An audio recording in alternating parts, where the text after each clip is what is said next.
Welcome to Tenor Tech, where I solve the problems you didn't even know you had. You start by ensuring prerequisites are met. You need admin rights and access to hidden files. Once done, open File Explorer or your terminal and go straight to C, \Windows \cursors on Windows or ~/ icons on Linux. You're looking for file names containing chocolate or similar color theme hints.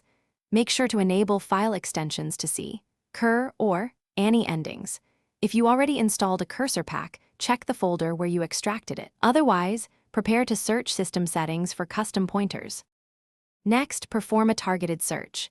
Use File Explorer search for chocolate and filter by cur or Annie, or run locate/grep on Linux for file names or binary matches. Once results appear, preview cursor files with a viewer or open them in a simple image app to confirm appearance. After that, check System Cursor Settings, and on Windows, H-key current user \control panel \cursors to see active mappings. Make sure to note the exact path and file name so you can safely reference. Finally, apply the chocolate cursor by selecting it in Personalization under Themes and Mouse Cursors, or by replacing the pointer path in the theme file.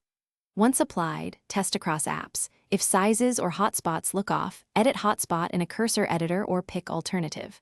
Cur. Make sure to keep backups of original pointers so you can revert.